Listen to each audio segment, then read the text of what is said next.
एक बार गौतम बुद्ध के पास एक व्यक्ति आता है और उनसे कहता है, बुद्ध, मैं भिक्षु बनना चाहता हूं, कृपा कर मुझे अपने संग में सम्मिलित कर लीजिए।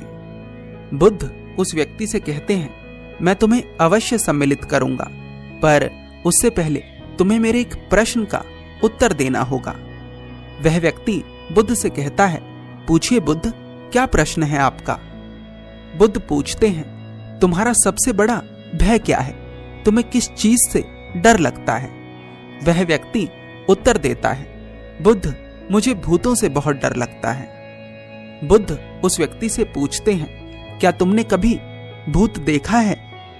वह व्यक्ति कहता है, नहीं बुद्ध, परंतु मैंने भूतों के बारे में सुना बहुत है और मुझे सबसे ज्यादा भय भूतों से ही लगता है। बुद्ध कहते हैं, ठीक है, यदि तुम्हें संघ में सम्मिलित होना है तो तुम्हें एक दिन और एक रात शमशान में गुजारनी होगी। क्या तुम तैयार हो?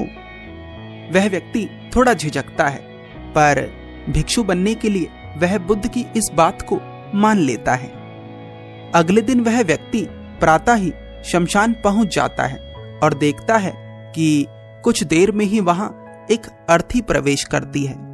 ये अर्थी एक नौजवान की थी, जिसके साथ उसके बहुत सारे दुखी परिजन थे।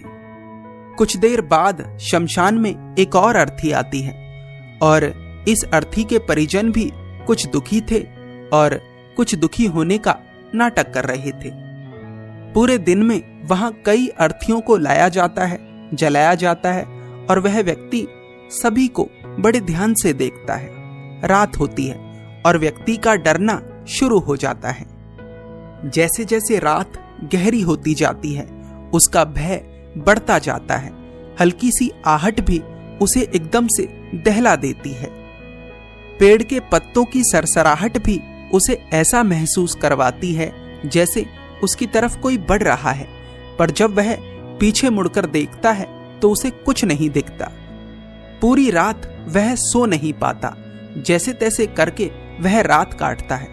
अगले दिन सुबह होते ही वह दौड़ा दौड़ा बुद्ध के पास जाता है और उनसे कहता है, बुद्ध, मैंने पूरा एक दिन और एक रात शमशान में बिता ली है और अब मेरी आपसे विनती है कि आप मुझे अपना भिक्षु स्वीकार लें। बुद्ध उस व्यक्ति से पूछते हैं, क्या तुम्हारी मुलाकात भूतों से हुई?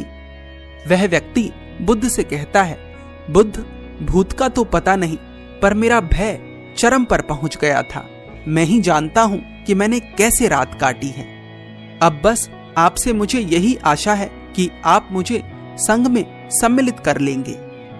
बुद्ध कहते हैं, हाँ, अवश्य कर लूंगा, पर तुम्हें एक बार दोबारा शमशान जाना होगा।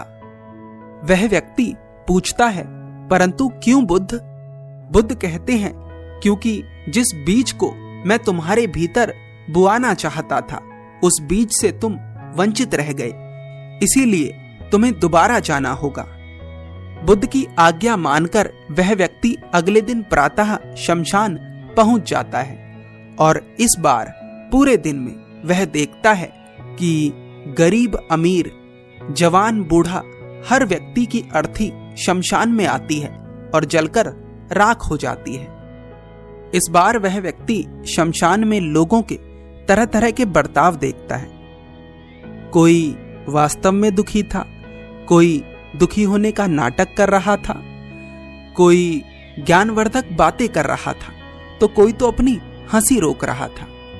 वह व्यक्ति इन लोगों के बर्तावों को देखते देखते अपने ख्यालों में खो जाता है और अर्थियों के बारे में सोचने लगता है। और सोचता सोचता वह अपने ख्यालों में इतना गहरा उतर जाता है कि वह देखता है कि शमशान में एक अर्थी प्रवेश करती है, जिस अर्थी पर वह व्यक्ति खुद लेटा होता है और उस व्यक्ति के साथ उसके भाई, उसके पिता और परिजन होते हैं। कुछ लोग बहुत दुखी होते हैं तो कुछ लोग दुखी होने का नाटक कर रहे होते हैं। वह व्यक्ति अर्थी से उठने का प्रयास करता है, पर उठ नहीं पाता।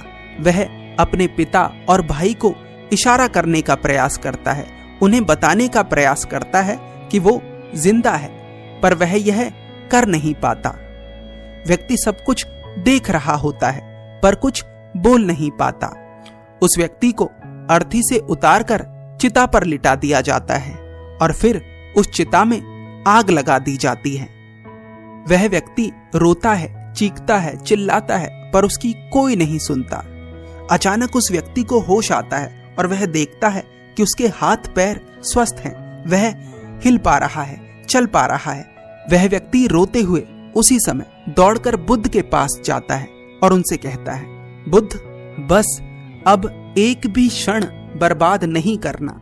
जो स्थिति मैंने आज अनुभव करी है, इस स्थिति के आने से पहले मुझे सब कुछ जानना है, वो सब कुछ जिसके कारण आपके चेहरे पर ये प्रसन्नता है, शांति है। बुद्ध कहते हैं, बस इसी वैराग्य के बीज को मैं तुम्हारे भीतर बोना चाहता था, इसीलिए मैंने पहले दिन तुम्हें अपना भिक्षु स्वीकार नहीं करा था।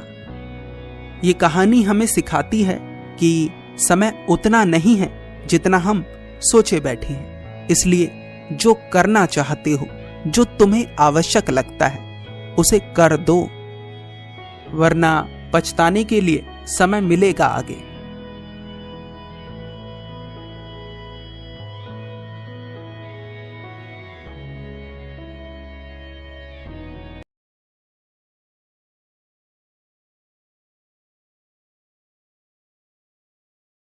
Guys, like, share and subscribe.